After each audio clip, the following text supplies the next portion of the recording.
As Balmoral prepared for what promised to be one of its quietest and most solemn summers in decades, the silence of the Scottish Highlands was broken by an arrival no one had expected. Camilla had come to Balmoral, but the real shock was not her arrival. It was the reaction of the one woman who had never been afraid to defend Queen Elizabeth's legacy, even when doing so meant standing against members of her own family. Princess Anne saw Camilla's car approaching the castle and immediately understood that the fragile peace surrounding Balmoral was about to disappear. Balmoral had always been more than another royal residence. For Queen Elizabeth, it had been a sanctuary, a place where the weight of the crown could briefly disappear beneath the mountains, gardens, forests, and long Scottish evenings.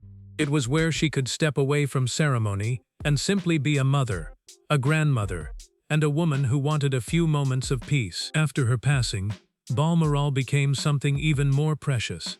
It became a place of remembrance, a place where memories were preserved rather than rewritten. And that was why Anne had arrived several days earlier. She had not come for publicity. She had not come for photographs. She had not come to make a statement. She had come because she needed to be close to her mother's memory. The staff understood that. They moved quietly through the castle, careful not to disturb the atmosphere that had settled over the estate. Every room seemed to carry an echo of the Queen. Every corridor seemed to contain another memory. Then, without warning, the sound of an approaching vehicle traveled across the gravel. Staff members looked toward the windows. The car stopped. The door opened. Camilla stepped out. For several seconds, nobody moved. It was the kind of silence that says more than words ever could. Camilla had not been expected, and Anne was not pleased. She stood near the entrance, completely still, watching as Camilla walked toward the castle. There was no smile, no welcoming gesture, no attempt at an embrace. Anne simply stared. Her expression became harder as Camilla came closer, almost as though she were silently asking one question: "Why are you here?" Camilla noticed the look, but she continued walking. The tension between the two women had existed for years, carefully buried beneath protocol, formal dinners, public ceremonies, and the polished language of royal duty. But Balmoral was different. This was not London. This was not a state occasion. This was the place where Anne believed her mother's memory deserved protection from every political struggle surrounding the crown. And Camilla's unexpected arrival felt to her like a direct challenge. Staff members paused in doorways.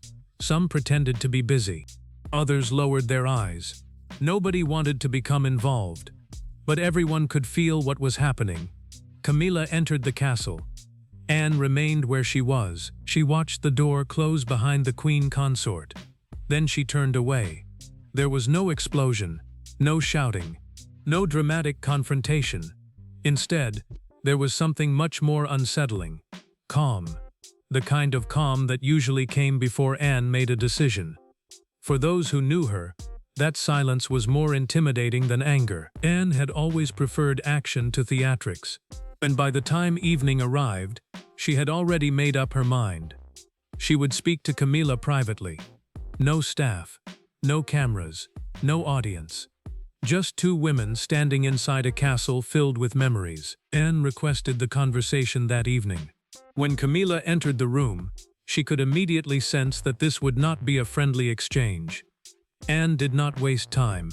She explained that Balmoral was supposed to remain a place of quiet reflection. She reminded Camilla that the family had informally agreed this period would be about remembrance, not appearances, ceremonies, or disputes. Her words were controlled, but beneath them was unmistakable emotion. Anne told Camilla that this was not the right time for her to be there.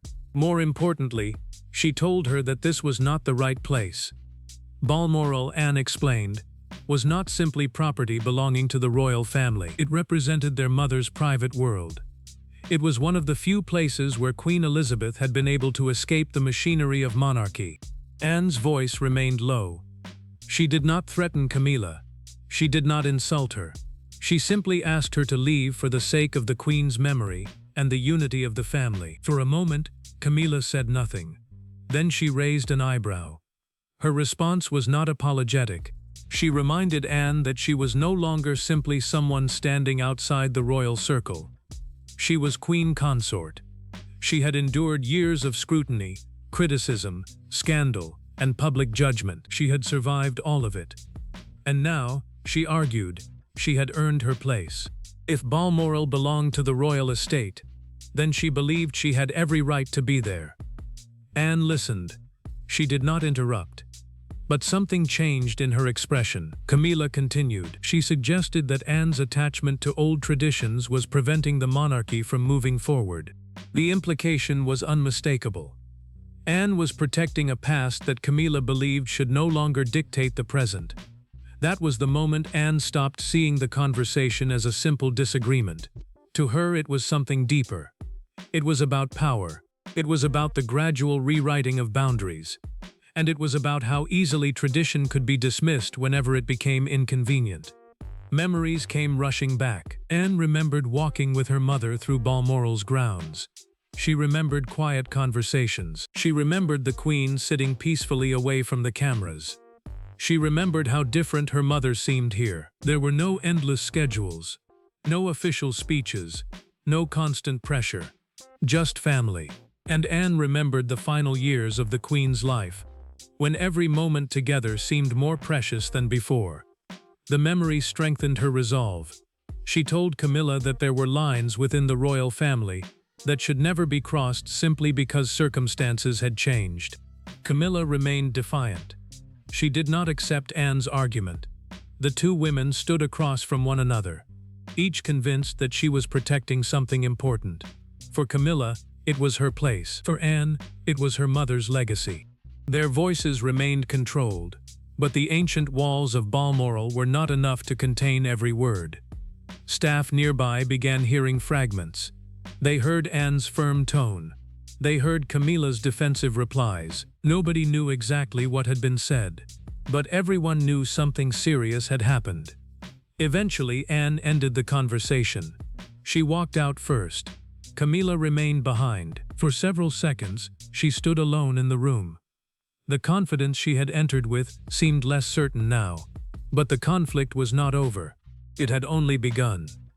The following morning, Balmoral felt different. Breakfast had always been one of the quietest rituals inside the royal household. Yet that morning, the atmosphere was almost unbearable. William was present.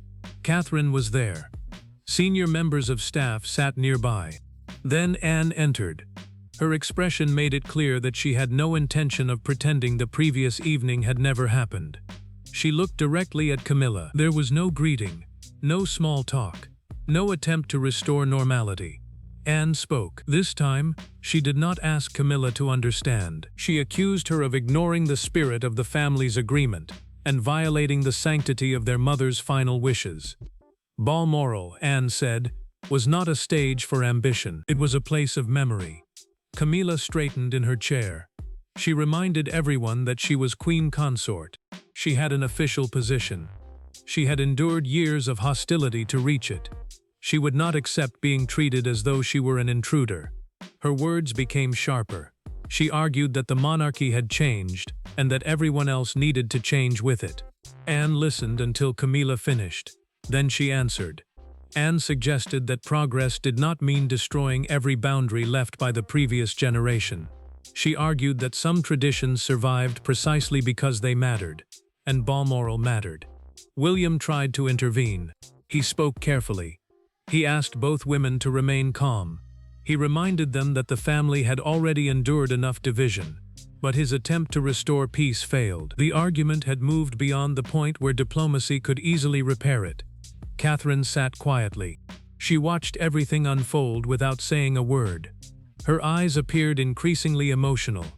She had always been known for maintaining composure during difficult moments, but this was different.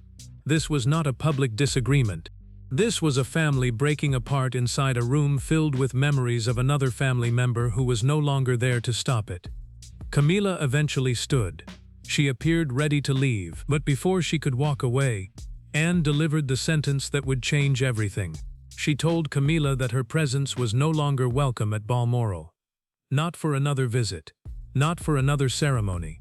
not for another occasion. The room fell silent. Camilla stared at her. William did not speak.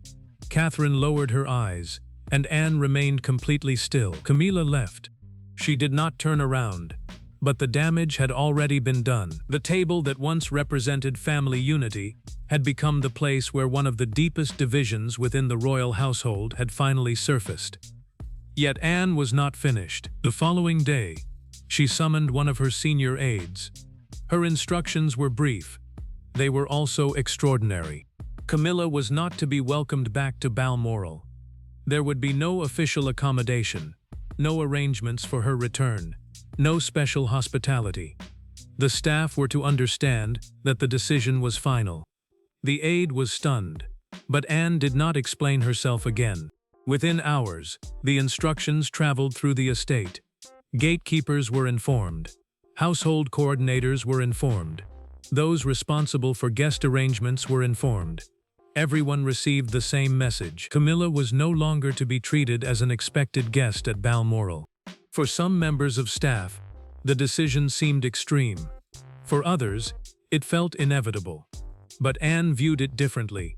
She did not believe she was punishing Camilla. She believed she was protecting something that could never be replaced. The castle had witnessed generations of royal history. It had watched Queen Elizabeth laugh, mourn, celebrate, and retreat from the world. Anne believed that if she allowed Balmoral to become another arena for royal politics, she would be betraying her mother. And there was one memory in particular that refused to leave her. She remembered the Queen walking through the gardens. She remembered the way her mother would stop occasionally and look toward the hills. She remembered how peaceful she seemed there.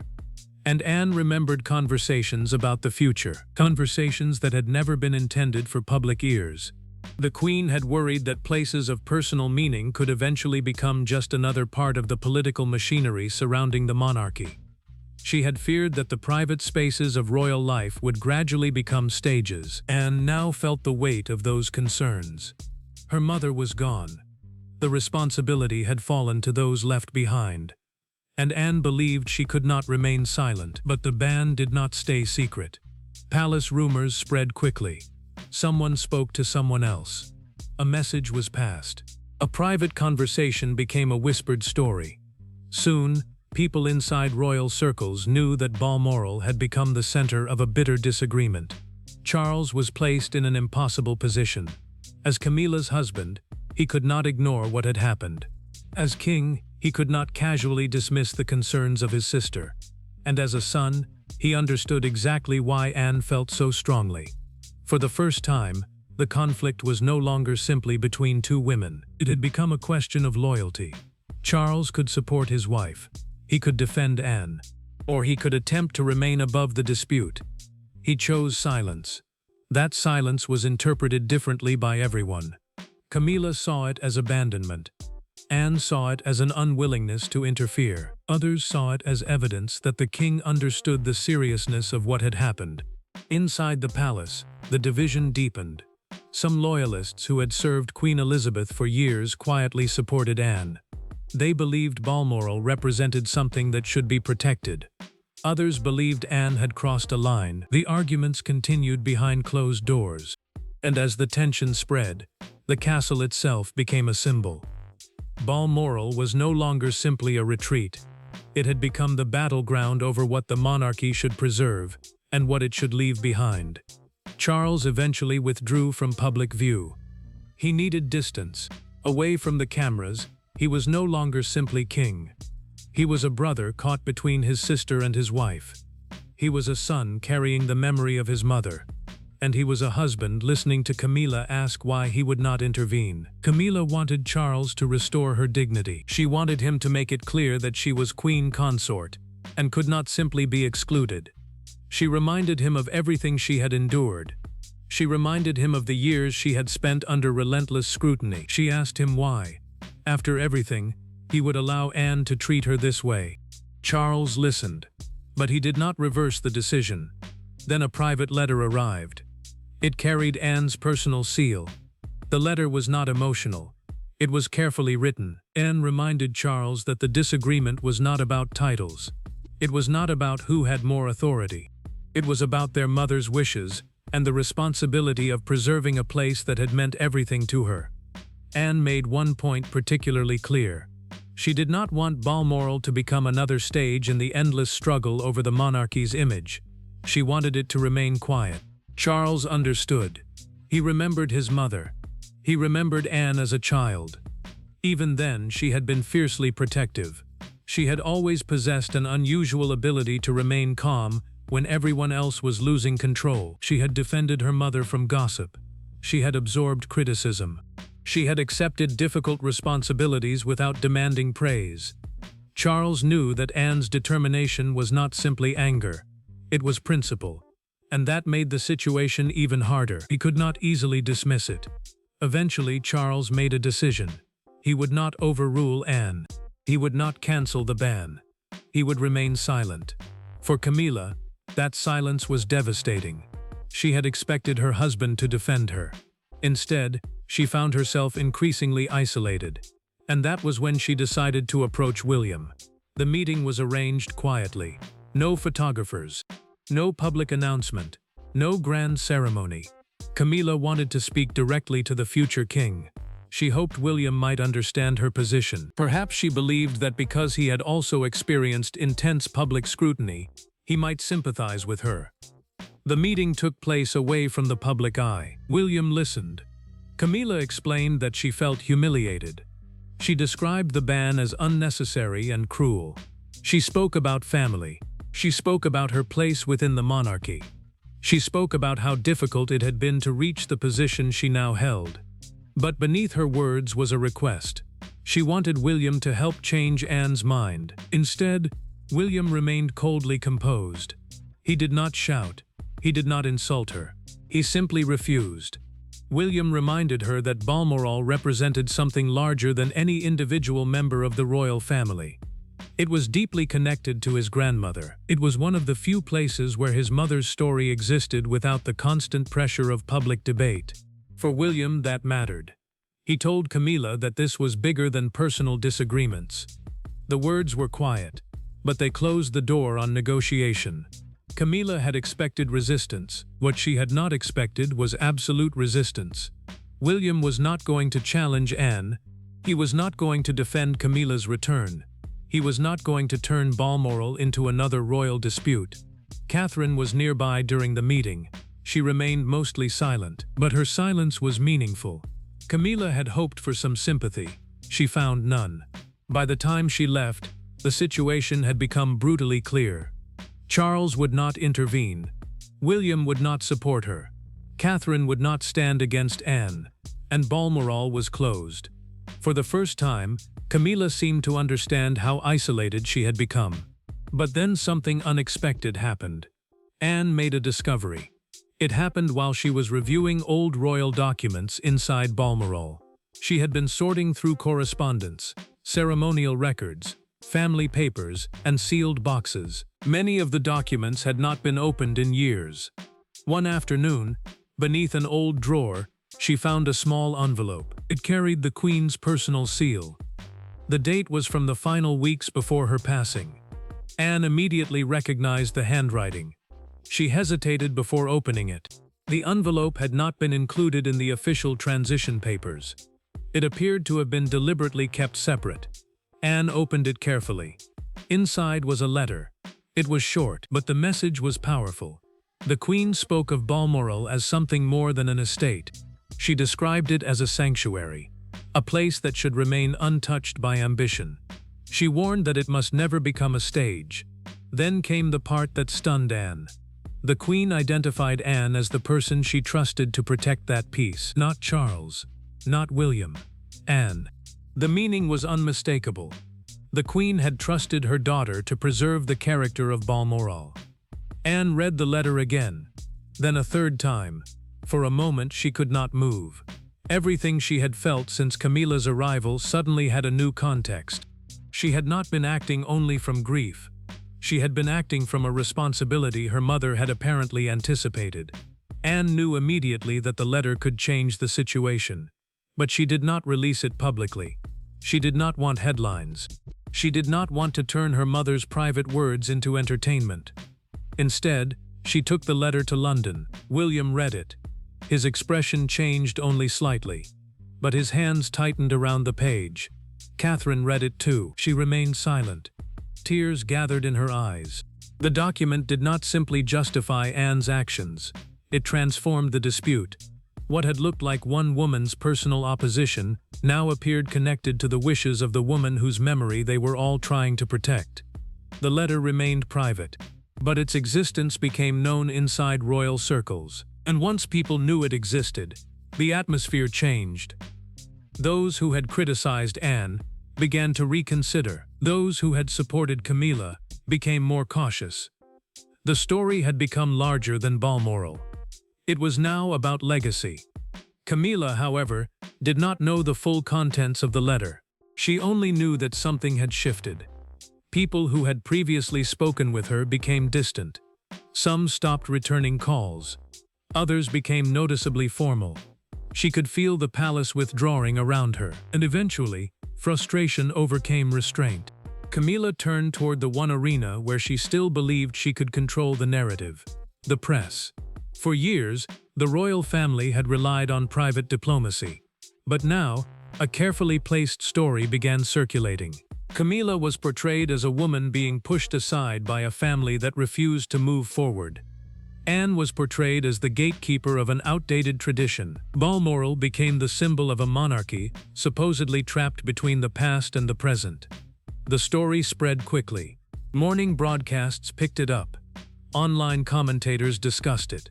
Headlines multiplied. But there was one problem. The public reaction did not unfold as Camilla's team had expected. Queen Elizabeth's memory was still powerful, and Balmoral carried emotional meaning for millions of people. Anne, who had rarely sought public praise, suddenly found herself receiving it. Her reputation for duty worked in her favor. People who admired the late Queen saw Anne's actions differently. They did not necessarily see them as an attack on Camilla. They saw them as an attempt to preserve something that belonged to another era. The backlash against Camilla intensified. Online discussions exploded. Supporters created slogans praising Anne. Others defended Camilla. The royal family was suddenly trapped in another public argument. But Anne refused to participate. She gave no interviews. She issued no statement. She did not attack Camilla. She simply continued with her duties. That silence became more powerful than any response. Every time the story grew louder, Anne became quieter. Every time someone demanded an explanation, she offered none. And gradually, the public began to see a contrast. One side was fighting for control of the story. The other was refusing to fight at all. Then Camilla disappeared from public view. No major engagements. No visible appearances.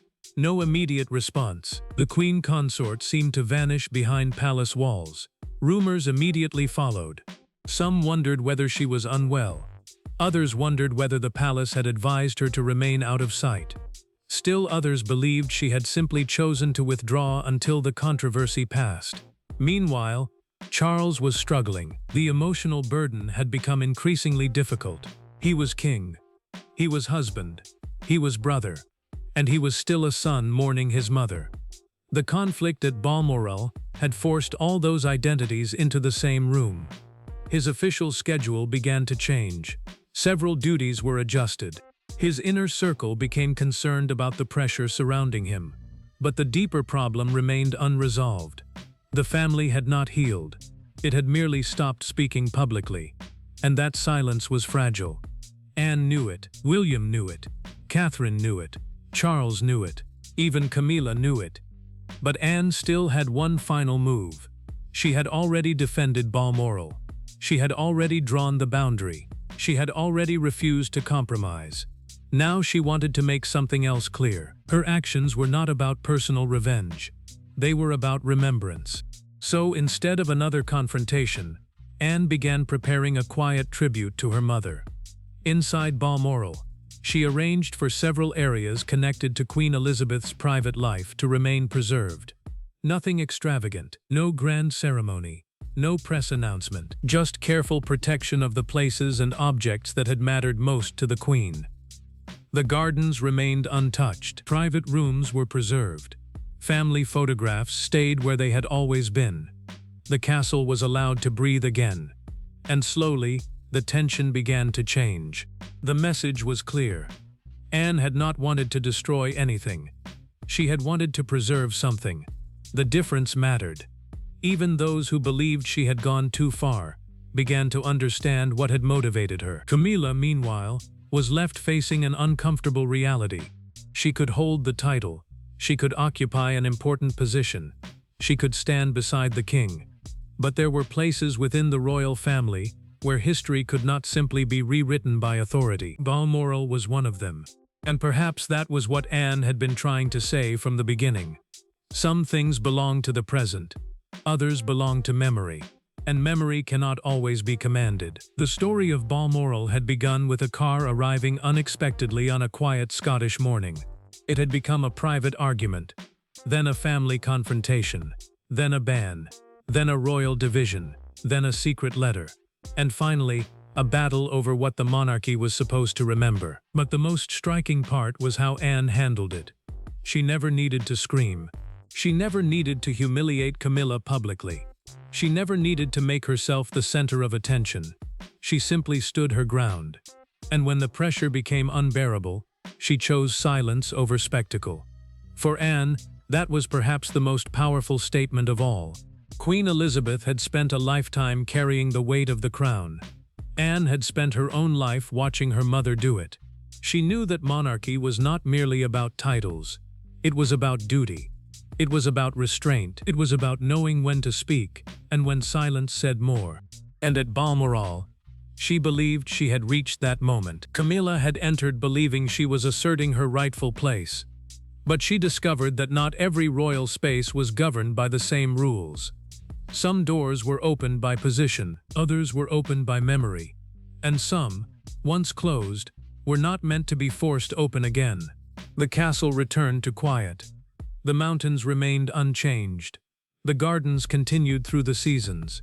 The rooms that had once carried Queen Elizabeth's footsteps remained filled with the same stillness. And Anne stayed, not as a queen, not as a ruler, not as someone seeking power, but as a daughter protecting the memory of her mother.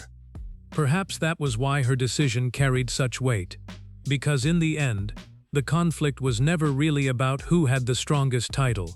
It was about who was willing to protect what could no longer protect itself. The queen was gone. Her voice could no longer settle arguments. Her presence could no longer calm the family. Her wishes could no longer be clarified in person.